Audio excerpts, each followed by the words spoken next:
found today. Today's my birthday, April 2nd. I turned 19 today. Not really, folks. I turned 62 years old today. My God, where does the time go? But anyways, my good friend and finder, Gil Alberg, took me to two sites where Indian artifacts can be hunted fairly easily. And the first site here I'm going to show you from is from a farm site here in Saginaw. And there are historic period pieces there too. And the historic period pieces that I found are all shards of historic period pottery. At this site, a man named Albert Miller in 1833 had one of the first residences in Saginaw, log cabin, and Michigan wasn't even a state then, it was a territory. So these represent that time frame before Michigan became a state.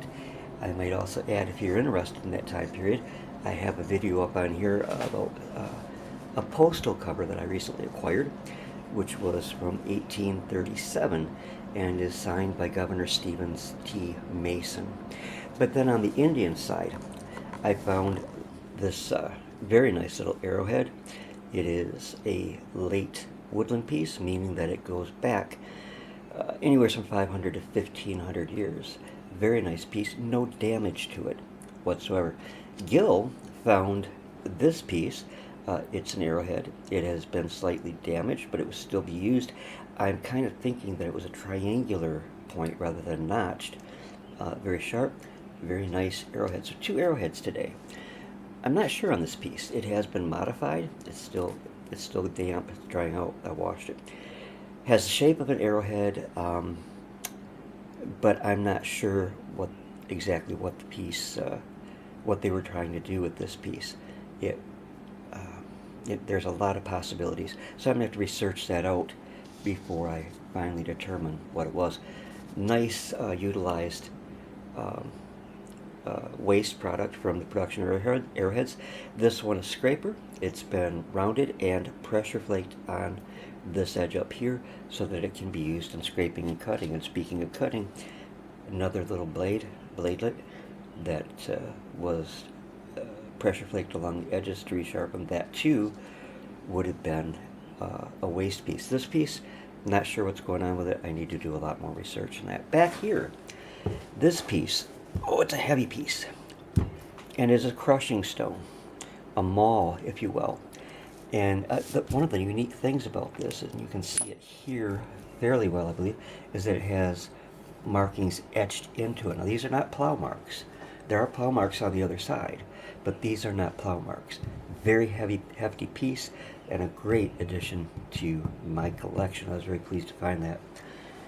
Another chopper, very crude chopper, but very, very good handheld chopper. It has that blade. Interestingly, it has a concretion circuit around concretion in here too, so that's kind of cool. Not exactly 100% certain what was going on with this piece. It has been worked. I believe that it is part of a broken stone axe. Here we have a piece of granite. It has been brought down to a beveled edge. That was used for chopping too. Handheld chopper. There are multiple flakes of flint here that some of them were used, some of them were just cast-offs. This piece I need to do a little more research into too. It's an interesting black stone with serrations on the surface there, but it very much looks like it was pressure flaked along the edge here too. If that's the case, it was also a scraper, probably hafted. Not 100% sure on that piece though yet, because it's going to take some more research. Behind this big piece, and I'm not going to move it, are fragments of early 1830s bottles. Nothing spectacular right there. We come over here. These pieces are from a railroad site that I go to, and some nice pieces here today. Here, a small celt.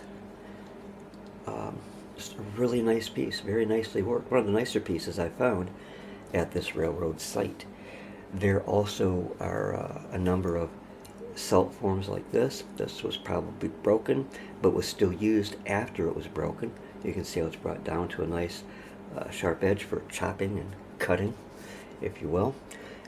There's just all manner of pieces here. This is a nice rounded scraper or knife. Really nice piece. Another one in that same vein, handheld